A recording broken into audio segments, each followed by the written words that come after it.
tout ça n'est pas toujours très clair. Il y a d'une part une contradiction entre le besoin de décentralisation, d'autonomie, et on demande tout à l'État. Première contradiction. Donc vous diriez, vous plus d'autonomie, plus de décentralisation? Je pense qu'il faut trouver un équilibre qu'on n'a pas trouvé encore.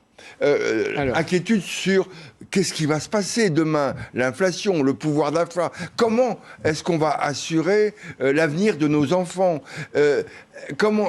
Quand j'interroge sur l'Europe, est-ce qu'on peut enfin construire l'Europe sans détruire la France?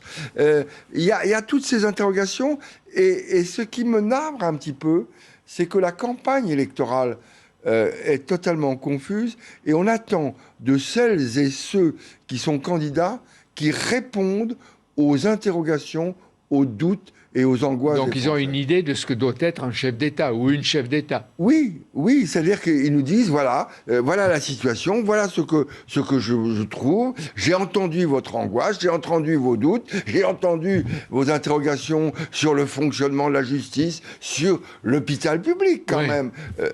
Donc les problèmes de santé, ils viennent de vivre une crise sanitaire importante de 2 ans. Mais est-ce qu'ils vous parlent des défections, des transferts, des mouvements, des conversions qui se multiplient ou qui vont se multiplier?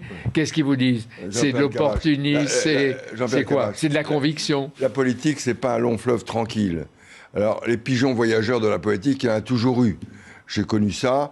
Les pigeons voyageurs? Ça s'appelle les pigeons voyageurs, les gens qui changent de camp. Ne vous inquiétez pas. Mais ça dépend. Il y a des petits poissons voyageurs, il y en a de gros. Eric Woerth-Bamki. Mais tout ça, ce sont des personnages que j'ai connus ça quand je faisais la politique. Ils tournent, ils s'en vont en fonction du vent. En fonction du vent et de leur perspective pour leur carrière.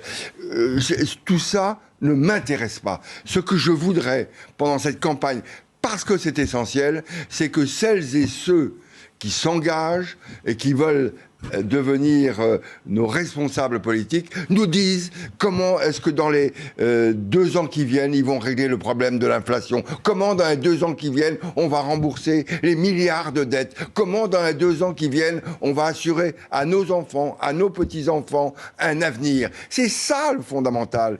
Mais aujourd'hui, alors on parle de monsieur Untel qui passe chez madame Untel, madame Untel. Tout ça n'a aucun intérêt. Mais aujourd'hui, il y a le meeting de celle qui a du parti auquel vous avez appartenu. Non, je n'ai jamais été. Autrefois. J'ai quitté. C'est les Gaulois. Après le RPR, je n'ai jamais eu d'engagement. Alors, il faut que les choses soient claires.